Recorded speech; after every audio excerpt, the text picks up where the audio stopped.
Hi there and welcome back to the channel.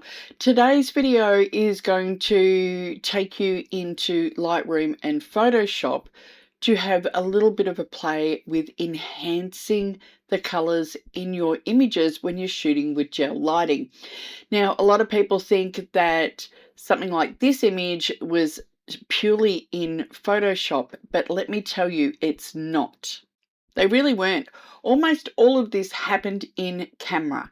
Now, if you get it right in camera, you don't have to rely as much on editing, expose correctly, avoid clipping your channels, use good colored light, and don't forget about your white balance. So let's go and have a little look at these images, and I'm going to break them down for you. So this is the final image. This is the image straight out of camera. So when you're shooting raw, you can see that not all the colors are really coming out. The LED lights that I have used, even though they've got a hint of color, so there's a hint of green and a hint of red, they actually look white on the back of the camera. So when you bring them into Lightroom, you do have to give them a little bit of a tweak. So the first thing that I would need to do on this image is bring the exposure up and probably the highlights up a little bit. I don't want to bring the highlights up too much because then I start to lose color and it starts to sort of hit the peak meter. Another really good way to bring up the colors is to boost the vibrance. You don't want to boost the saturation because that just makes it look a bit strange. You just want to boost the vibrance a little bit. It's a really, really good way to bring those colors back in. Now I can go into Photoshop and I can enhance it further, and I'm going to show you how I did that in a second. So this is my image that is edited. I perhaps did a few little flyaways and a couple of other things like that just to clean the image up. And you can see how iridescent and sparkly the makeup is. It looks fantastic. Love it with these LED lights. So what I did to boost this even further, so everything is there, all the color is there. So I did add a gradient, not a gradient map, just a gradient, because I didn't want to play with the color channels that were there. All I wanted to do was put an overlay over the top. So if you click on add gradient, you can go in and do what you want there. So what I did, and let's just open it up. So I just had a linear gradient. And if I go into the colors, I went from green through to orange through to red, and I had it set to soft light at 54%. So if I go to normal, that's what the gradient looks like. The gradient sits on top of your image, whereas a gradient map sits within the tones of your image, essentially. So let's just put that back to soft light and go back to, I think it was on 54%, something like that. The other thing that I did was just to boost the color on these LEDs a little bit, I added a new layer. And if I put those to normal, so just with a soft brush and the green and the red, I painted that onto the image.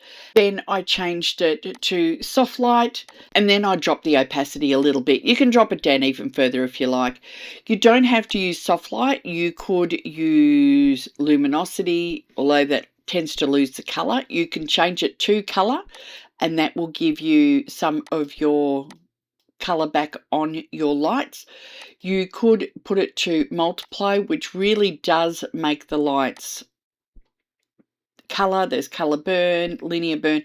So you can play around with either multiply, you can go into blend modes, soft light, luminosity, even saturation.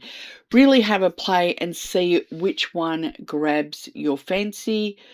I think I actually had it set to saturation originally, but anyway, so that's pulling that out. So we were using, in this case, we Emily was holding 2 Lume Cube RGB light sticks, and we had one set to green and one set to red.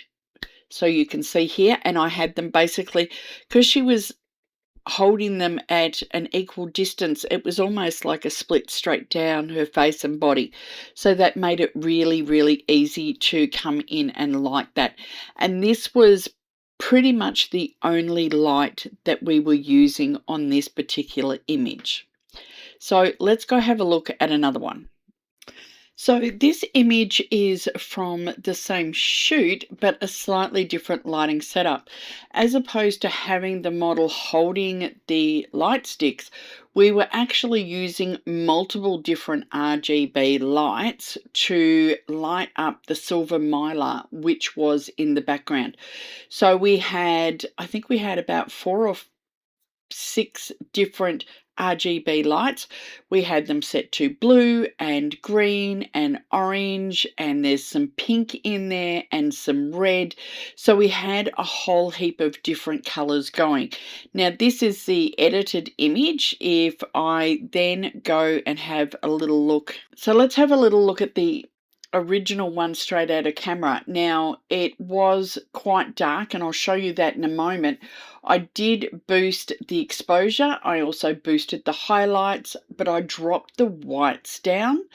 I also boosted the shadows just a tidge, and I brought the blacks down. But again, I have boosted the vibrance, not the saturation, the vibrance. So here's how it looks straight out of camera. You can even see one of the light sticks there. So as you can see here, the raw image straight out of camera was quite dark. So by boosting those settings and boosting the vibrance, I was able to bring some of that color and the light and everything back into it. Now, if I jump over to Photoshop, I'll show you how I enhanced those RGB colors a little further. So here's that image here in Photoshop, and all I'm going to do to it is I'm going to go in and do another gradient. This time I'm going to go down to the iridescent panel, and I have one here. There's various iridescents I could use, but this one, which is iridescent 15, has a lot of those colors in it. So the pinks, the blues, the greens, etc. So I think that's going to work really, really well on this image. I could rotate it or move it around, play with it, but what I'm going to do is I'm going to put it on soft light, and it's a bit too harsh. I don't want it quite that bright. So I'm going to bring it down to about 50%. So that's without and that's with. So it has softened the colors off just a little bit, but it's also added that little bit of a pop that deepens the color up in Photoshop. Here's another image. Again, same sort of settings. I've boosted the exposure just a little bit, brought the highlights up, dropped the whites, dropped the blacks, and played with the vibrance. I didn't necessarily even need to take this one into Photoshop. I can leave it just as it is here. Now let's have a little look at some camera settings. So I was on ISO 200, and I was using my 28 to 75mm Tamron lens and roughly about 60 to 70 sort of millimeters on f2.8, and I had my shutter speed on 1/200th of a second. So I didn't even need to boost my ISO that much. Having so many lights at the silver mylar really did create quite a bright sort of scene to work with. So that was really kind of cool. I had my white balance actually set to auto, but you can play with a couple of different settings. If you set it to tungsten, it goes very blue, which is kind of cool for this as well. You can go to fluorescent, which is another really good look for this also. So play around with your white balance, but I believe it was set to auto in my camera at the shoot. But being able to play with white balance and your color balance and things like that when you come into Lightroom. I could also go and play with the color mixer or even play with the color grading.